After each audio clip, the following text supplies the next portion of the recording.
LEGO Batman Legacy of the Dark Knight is the newest title in TT Games' LEGO game franchise. Now, I don't want to jump the gun on this, but this game is peak. The graphics, peak. The combat, peak. The story, peak. The post-game, I still haven't completed yet. But hey, this isn't the Arkham games, so it's not like we have... Oh no. Okay, so we have Riddler trophies to find and unlock. At least there's only 61 of them, so it's not so... Wait, what's this now? Well, son of a... Enough about the post-game. I'll talk about that more when I 100% this game. So let's talk about the levels instead.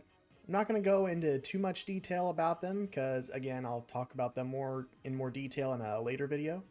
But I'll talk about the overall quality of the levels, and give you an idea of how this game's story mode works. The story begins with Bruce Wayne as a child. If you're a fan of Batman, then you know how this part of the story ends. Dad, he's got it. From there, we see Bruce get trained by the League of Shadows, return to Gotham, become Batman, and befriend Detective Gordon. After that, each chapter of the game will have a time skip between the previous chapter. Each chapter also takes a primary influence from a specific era of Batman media. The prologue, for example, with young Bruce mainly takes inspiration from Batman Begins. Chapter 1, on the other hand, takes most of its inspiration from The Batman 2022 starring Robert Pattinson, as well as giving us a Joker origin story based on the comics. Chapter 2 is mostly influenced by the Tim Burton Batman films, so Batman '89 and Batman Returns. Chapter 3 is influenced by Batman Forever, as well as a little bit from Batman and Robin. Chapter 4 is kind of this weird combination of Batman and Robin and Batman the Animated Series. It's probably the weakest chapter overall, but I do enjoy the Mr. Freeze boss fight. Chapter 5 is a bit on the short side, but it's a prime example of quality over quantity.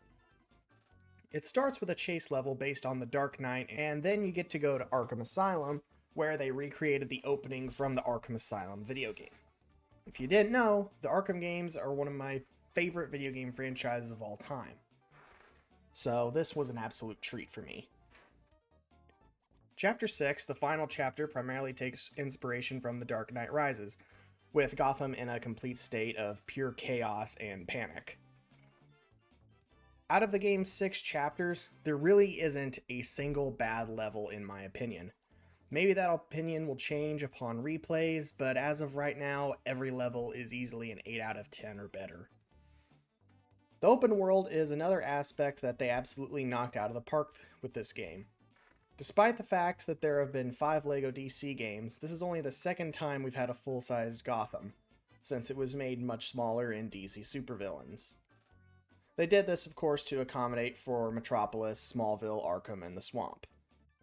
While Gotham in LEGO Batman 2 is great, and was revolutionary for its time, it simply pales in comparison to this absolute masterpiece. Similar to the Skywalker Saga, most of the buildings and structures in this game are made out of LEGO bricks. Thanks to that, this version of Gotham is able to stand out from previous iterations. But that's not all that makes it unique. It's also much larger than most cities we've had in LEGO games in the past. The only one that might give it a little bit of competition is LEGO City Undercover, which is probably a little bigger. But in this game, you can actually explore the full city, whereas LEGO City only had set routes you could really explore through the city, thus making this easily the best open world in any LEGO game. In my opinion, at least.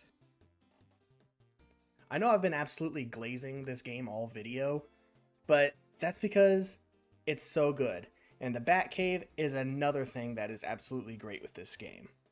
It's easily the best one we've ever gotten in any video game, not just from LEGO, but out of the Arkham. Well, then again, the Arkham games only gave us one Batcave, and that was in Arkham Origins. So, yeah, this game just has the best Batcave in all Batman video games. Not simply because of its customization, but also because it feels like a perfect combination of the previous 4 Batcaves from the LEGO games.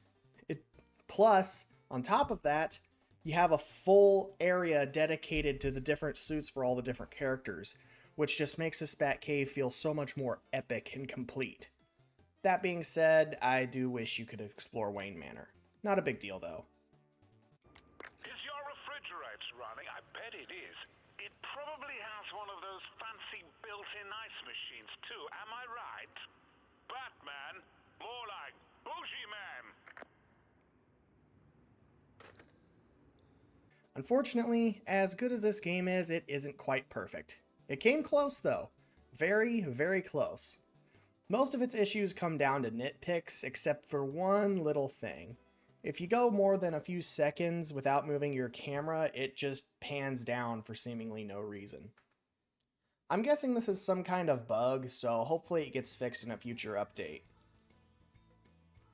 This next nitpick will probably upset some people, but as good as the combat is, I do wish it felt a little more like LEGO game combat. Like I said before, the combat is great, but it's great because it's just the combat from the Arkham games.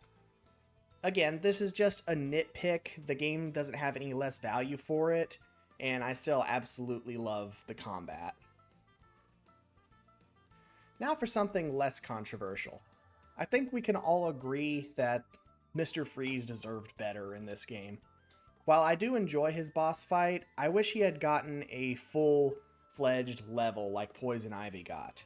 In my opinion, the Mr. Freeze level looks absolutely beautiful. The snow and ice in the observatory is so aesthetically pleasing to me. I just wish we had gotten a full level of it, with you exploring and making your way through the observatory to Mr. Freeze instead of just starting the level and oh, you're right there with a telescope and it's time for a boss fight. That being said, the second wave of the boss fight lets you play as Nightwing for the first time, so it's still great. If you couldn't tell, Nightwing is easily one of my favorite DC characters. I just love him. Hey there, the name's Nightwing. Overall, this game is great. I absolutely love it, and I think TT Games totally redeemed themselves for the shortcomings of the Skywalker Saga. One of the biggest problems with the Skywalker Saga was the fact that the characters couldn't feel unique from each other due to the class system. So all of the villains felt the same to each other, all of the smugglers felt the same, all the bounty hunters felt the same.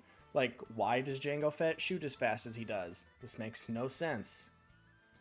But, luckily in this game, even though there's only 7 playable characters, they all manage to feel unique from each other. Nightwing is technically just an improved version of Robin, but since they're the same person in the story, it doesn't bother me.